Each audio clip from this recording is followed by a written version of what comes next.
एक ऐसी जगह जहाँ पे लोग गर्मी से बचने के लिए एसी नहीं चलाते हैं, जहाँ पे लोगों को गर्मी नहीं लगता हो, और ना ही लोग वहाँ पे एसी खरीदते, क्योंकि वहाँ पे एसी खरीदने की जरूरत ही नहीं थी। लेकिन दोस्तों आज वही यूरोप कंट्री 40 से 45 डिग्री सेल्सियस की गर्मी को झेल रही है। फ्रांस, जर्मनी, इटली, स्पेन, हर जगह एक ही खबर चल रहा है दोस्तों, स्टे इंडोर। रोड गर्म हो रहा है, रेलवे ट्रैक एक्सपेंड हो रहा है, हॉस्पिटल में दोस्तों हार्ट स्ट्रोक का पेशेंट बढ़ रहा है। सबसे बड़ा सवाल, क्या ये सिर्फ हार्ट वेव है या फिर धरती हमें वार्निंग दे रहा है? तो और दोस्तों हम लोग आज की इस वीडियो में समझते हैं।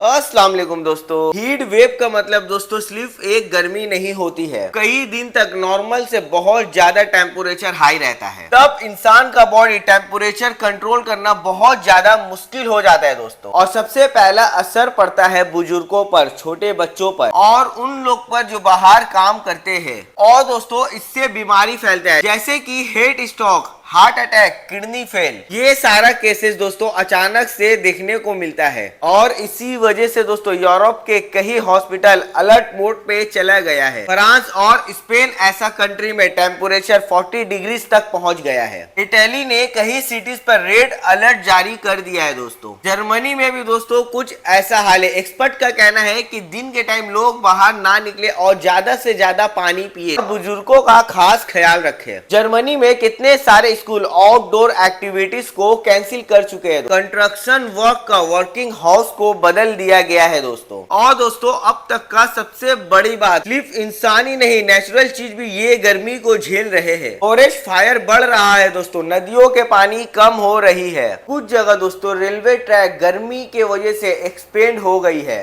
रोड के ऊपर लेयर सॉफ्ट होने लगी है दोस्तों। इलेक्ट्रिसिटी का डिमांड रोड लेवल पर पहुंच चुकी है। एसी लगातार चलने की वजह से पावर पर ग्रेट प्रेशर बढ़ चुका है दोस्तों। अब सवाल ये उठता है दोस्तों कि आखिरकार ऐसा क्यों हो रहा है यूरोप में? एक तरफ साइंटिस्ट का मानना है क्लाइमेट चेंज की वजह से हार्ट वेव फ्रीक्वेंट और भी ज्यादा डेंजरस हो चुकी है दोस्तों। Green house gases, global warming और एल नीनो जैसा नेचुरल क्लाइमेट पैटर्न्स, ये सब मिल करके दोस्तों टेम्परेचर को और भी ज्यादा ऊपर लेके जा सकता है। लेकिन दोस्तों किसी एक हार्ड वेव का पूरा ब्लेम सिर्फ एक फैक्टर को देना बिल्कुल भी सही नहीं है। वेदर और क्लाइमेट दोनों मिल करके ये सिचुएशन बनाता है दोस्तों। आज यूरोप जल रहा है, कल शायद कोई और देश जले। हीट वेव एक न्यूज नहीं है, ये एक रिमाइंडर है। नेचुरल का रूल्स हमसे भी बड़े हैं। अगर हम इन्वायरमेंट का ध्यान नहीं रखेंगे तो आने वाला कुछ सालों में ऐसी हीट वेव और भी ज्यादा डेंजरस हो सकती है दोस्तों। इसलिए दोस्तों पानी को बचाओ, पेड़ को लगाओ और एक्सट्रीम हीट के टाइम अपने और अपने घर वालों का अच्छे से ध्यान रखो दोस्तों। ये सिर्फ यूरोप की कहानी नहीं है दोस्तों, ये पूरी दुनिया के लिए वार्निंग है। और अगर आप सोच रहे हो कि अच्छा हुआ ये हमारा इंडिया में नहीं हुआ, तो एक बार आप लोग जरूर सोचना, हमारे इंडिया में भी हर साल कई लोग हीट वेव के वजह से अपनी जिंदगी को गंवा देते हैं। जैसे एक मजदूर, रिक्शा चलाने वाला, डिलीवरी बॉय, ट्रैफिक पुलिस, ये लोग धूप में बैठ करके रोजी कमा रहे हैं दोस्तों। और कभी कभी दोस्तों रोटी कमाने निकलने वालों इंसान के लाश घर पर आती है। इंसान ने टेक्नोलॉजी बना ली, चीजों का क्या फायदा? और अगर आज भी हम लोग नहीं संभले तो सिर्फ यूरोप नहीं पूरी दुनिया की चिपट में आ सकती है दोस्तों। तो दोस्तों चलो अब मैं वीडियो को एंड करता हूँ, मिलते हैं हम लोग नेक्स्ट वीडियो में।